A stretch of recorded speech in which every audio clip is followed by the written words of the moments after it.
Bonjour, donc nous allons continuer notre travail sur Maths matrice, le langage C appliqué aux mathématiques. Alors c'est un wikibook, on travaille dans le chapitre déterminant, les opérations élémentaires. Alors on a vu l'ensemble de ces fichiers, on va donc étudier aujourd'hui la dernière fonction du chapitre, c'est-à-dire 0 sous le pivot. D'accord? Donc là, on va voir ça sur le truc. Alors là, on a vu le meilleur pivot. Le meilleur pivot, c'est la valeur la plus importante qui se trouve en valeur absolue dans la matrice. Donc ça, c'est la vidéo précédente. Et maintenant, on va voir 0 sous le pivot. Donc on va faire un petit exemple pour se rappeler. Donc là, on a une matrice carrée puisqu'on travaille sur les déterminants. On va essayer d'installer le meilleur pivot. Ici, le meilleur pivot, ça semble être 92 en valeur absolue, tout simplement parce qu'en valeur absolue, c'est la plus grande valeur. D'accord? Et ça, ce travail-là a été fait par cette fonction-là que l'on a étudiée dans la vidéo précédente. D'accord? Alors maintenant, on va faire ce travail-là qui est fait par la fonction 0 under the pivot. 0 under le pivot, c'est cette fonction-là. Donc on va travailler sur ici. Voilà. Alors on va résoudre un des problèmes. Si le pivot, ici, si le pivot, il est inférieur à cette valeur-là. Cette valeur-là, c'est une valeur très petite. C'est une valeur du type 0, 1, 2, 3, 4, 5, 6, 7, 8, 9. Je ne sais pas si c'est le 10 ou le truc, mais enfin, voilà, c'est une valeur comme ça. Si on se retrouve avec une valeur qui est inférieure à cette valeur-là, eh ben, on va tout simplement dire qu'elle est nulle. D'accord? Et on donne que le pivot est nul. D'accord? Ça, c'est pour éviter un certain nombre de problèmes. D'accord? S'il y a des valeurs très petites, c'est parce qu'il y a des problèmes d'arrondi, et autant les neutraliser en posant que le pivot est nul. Donc si une valeur est inférieure à 10 puissance moins 10, on ne rentre pas dans la condition if, donc on la saute, et on pose directement à else, et on met z pivot est égal à 0, et 0 il est ici. D'accord? Alors, ici, on sort le signe parce que s'il y a un changement de ligne et un changement de colonne, il va falloir changer le signe du déterminant que l'on calcule. D'accord? Et ici, pour le 0 sous le pivot, on sort la valeur du pivot parce que c'est cette valeur-là, en multipliant tout. Ici, il va y avoir un pivot. Ici, il va y avoir un deuxième pivot. Ici, il va y avoir un troisième pivot. D'accord? Et c'est en multipliant les trois pivots pour cette matrice ensemble que l'on va avoir le déterminant. Une fois qu'elle aura été mise sous forme triangulaire, en multipliant à chaque fois, à chaque passage, par exemple ici, le premier pivot, ça sera moins 92, d'accord? Et ensuite ici, par exemple, si c'est le pivot suivant, c'est 10, donc ça fera 920. Et si ici encore le pivot c'est 10, et ben ça fera, je vais pas faire le calcul, mais enfin ça fait comme ça. Donc c'est pour ça que quand on met 0 sous le pivot, d'accord, on redonne la valeur du pivot, parce que c'est en multipliant tous les pivots ensemble qu'on finit par avoir la valeur du déterminant. Et naturellement, si un pivot est nul, et ben naturellement le déterminant est nul. C'est pour ça que j'ai neutralisé cette valeur-là, parce que si cette valeur-là, très petite, qui veut dire qu'il y a un 0, en langage C, elle ne sera pas considérée comme un 0. Et mon pivot et mon déterminant ne sera jamais nul, parce qu'il y aura toujours des petites erreurs de calcul. Et donc, en utilisant ce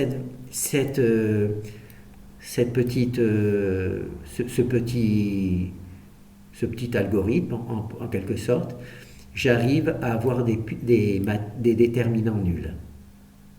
D'accord? Parce que en langage C, avec 10 chiffres après la virgule, eh ben, il peut y avoir des zéros, des valeurs très petites qui, en calcul, seraient considérées comme nulles. Et donc là, c'est là que c'est truc. Donc c'est pour ça que la fonction 0 under le pivot donne la valeur du pivot sur lequel on travaille, parce que c'est en multipliant tous les pivots ensemble que l'on obtiendra la valeur du déterminant. Et c'est en multipliant par le signe ici, ces valeurs-là, que l'on aura le bon signe du déterminant. D'accord ? Donc cette fonction-là va nous donner les valeurs du déterminant, les valeurs des pivots qui permettront de calculer le déterminant. Alors la première chose que l'on va faire, donc, ici, on va trouver le meilleur pivot, donc on l'a, il est ici, d'accord ? Ce que nous voulons faire dans un premier temps, c'est mettre à 1 le premier pivot, le pivot de travail. Bon, pour mettre à 1, c'est moins 92. Voilà. On a moins 92. On a moins 92. D'accord ? Pour avoir 1, ce que l'on veut, c'est 1, il suffit de multiplier par moins 92. Donc, si on multiplie moins 92 par 92, on obtient 1. Donc, toute cette ligne-là va être multipliée par moins 92. Par 1 sur moins 92. D'accord ? Sur l'inverse de moins 92, cela va nous donner cette ligne-ça. D'accord ? On peut faire le calcul. On va voir la calculatrice. Là, je vais prendre plus 38. 38. Je vais le diviser par moins 92. Moins 92. D'accord ? Et je vais faire égal. Et j'obtiens 41. Vous voyez, c'est le 41 ici. Voilà. J'obtiens mes 80. Donc, toute cette ligne-là, je vais comment ça s'appelle, le multiplier par 1 moins 92 et j'obtiens cette ligne-là. D'accord ? Et c'est cette fonction-là, voilà, c'est cette fonction-là qui fait le travail. C'est-à-dire qu'elle prend le pivot. Ici, le pivot, c'est moins 92. Donc, elle prend le pivot, elle prend son inverse, et elle multiplie toute la ligne de pivot. La ligne de pivot, c'est celle-là. D'accord ? On multiplie donc toute la ligne de pivot par moins 92. D'accord ? Et c'est cette fonction-là qu'on a vue, c'est l'une des 3 fonctions élémentaires, c'est multiplier un scalaire par une ligne. Ici, c'est la ligne de pivot, et on remet ça dans la matrice. Voilà. Donc ça, cette première ligne-là, vous avez, j'espère on est d'accord, qu'on a trouvé la bonne méthode pour le faire. D'accord ? Donc c'est la première fonction. Ensuite, là, il va y avoir une boucle for. Pourquoi ? Pour chaque boucle, il va falloir mettre un 0 là. Ensuite, deuxième boucle, il va falloir mettre un 0 là. D'accord ? Alors, pour mettre un 0 là, on va tout simplement utiliser, comme on a vu précédemment, la fonction ADR. C'est-à-dire, cette fonction, elle va multiplier une valeur, la ligne de pivot, elle va la multiplier par une certaine valeur et elle va l'additionner à la ligne de travail. Alors, on va voir ici. Alors, ce que l'on veut mettre, c'est 0 ici. D'accord ? On est dans ce cas-là. D'accord ? On va donc multiplier la première ligne ici par moins 84. Moins 84. D'accord ? Moins 84. Moins 84, c'est ici. C'est cette valeur-là, moins 84. d'accord? Mais il y a un signe moins. Donc ça va faire moins 84. On va multiplier cette ligne-là. Donc je vais le faire. Je vais récupérer, oh là, je vais récupérer cette ligne-là.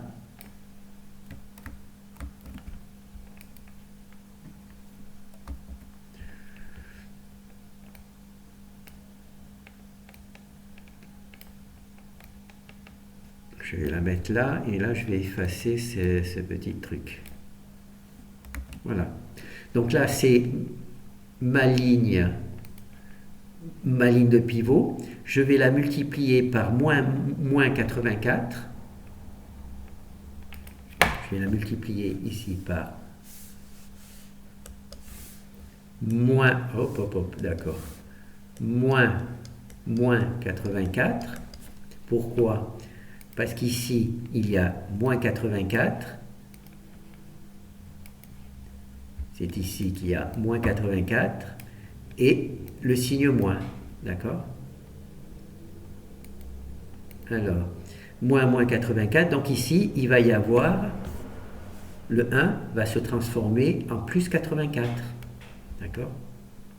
Bon, je vais le marquer en rouge. Je vais avoir plus 84. En rouge et un peu épais. Je vais avoir ici plus 84. Et bien entendu, je vais aussi multiplier cette valeur-là par 84. D'accord? Je ne sais pas ce que ça donne, mais enfin, on va multiplier tout ça par 84. Et là, j'ai cette ligne-là que je sauve, que je vais mettre ici. Voilà. Voilà. Cette ligne-là, je la sauve, et je veux obtenir cette valeur-là. D'accord? Et bien, si je fais l'addition de ces deux lignes, j'obtiens 0. Là, on va repasser en noir. On va faire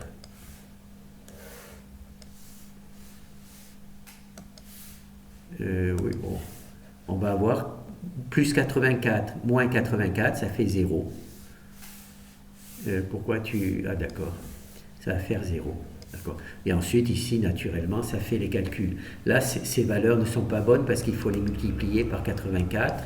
Il faut multiplier aussi ça par 84. D'accord. Et là, on obtient 0. Et c'est cette fonction-là qui fait ce travail. C'est-à-dire que ici, il va y avoir 84, moins 84, plus 84 avec le signe. On va multiplier la ligne de pivot par plus 84. C'est exactement ce que l'on a fait ici. D'accord? Et ensuite, quand on a fait cette multiplication, on la rajoute à cette valeur-là. Voilà, on rajoute à cette valeur-là. Et là, donc, il y aura 84, moins 84, ça fait 0. Puis là, les valeurs, je ne les connais pas, mais on fait et on obtient ici cette valeur-là.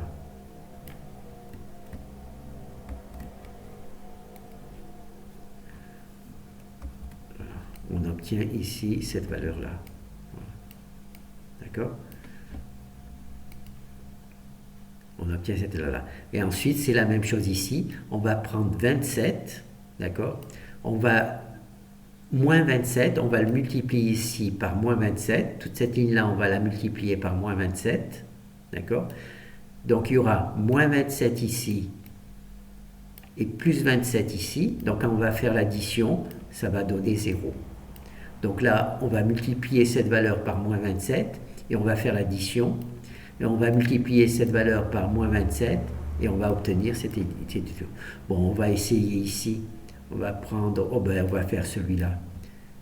On va faire doc. Donc, point A, c'est un moins. Moins point 50. Ah, c'est... Ah oui, c'est des virgules, je n'avais pas vu. Oh oui, donc 0.50, d'accord? Donc ça fait 1. On va le multiplier par moins 27. Alors il faut mettre des parenthèses. Moins 27. D'accord? Ça va pas. Ah ben, ça fait 13. Et on va l'additionner à moins 38. Non, à moins 52. Moins 52. Là, je me lance dans des trucs. Et voilà, on obtient bien 38. D'accord? On a multiplié cette ligne-là par moins 27. D'accord? Cette ligne-là, on l'a multipliée par moins 27. Donc on aura moins 27 ici, plus 27 ici. Pardon. On va multiplier cette ligne-là par moins 27. D'accord? Donc ici, ça va faire moins 27 plus 27, ça va faire 0. Ici, ça va faire... on va multiplier par moins 27, donc ça fait... je ne vais pas faire la calcul. Hein. Donc on va multiplier cette valeur par moins 27. D'accord? Non. On va multiplier cette valeur par moins 27 et on va l'additionner à cette valeur-là. Et on va multiplier cette valeur par moins 27 et on va l'additionner à cette valeur-là et on va trouver ça. D'accord? Voilà. Et c'est cette fonction-là qui fait ça. C'est la fonction ADR. Donc on multiplie ici par la valeur négative de ces valeurs-là qui sont sous le pivot, d'accord? On multiplie la ligne du pivot, cette ligne-là, par ces valeurs-là au négatif, alors moins 84, moins 27, d'accord? C'est ici. Et c'est ici qu'on voit qu'on multiplie la ligne de pivot, hein, c'est écrit ici, c'est la ligne de pivot. Et ensuite, on additionne ça à la valeur à la ligne sur laquelle on travaille. D'accord? La ligne sur laquelle on travaille, c'est ici c'est la première ligne, ici c'est la deuxième ligne, ici c'est la troisième ligne, etc. Et on le remet dans la bonne ligne. D'accord? Ah, c'est pas évident. Hein? C'est pas évident. Voilà. Et ensuite, on trouve toutes les valeurs. D'accord? Alors la première chose, c'est mettre le pivot à 1 et ensuite mettre des zéros sous le pivot. C'est cette fonction-là qui met des zéros sous le pivot. Voilà. Merci.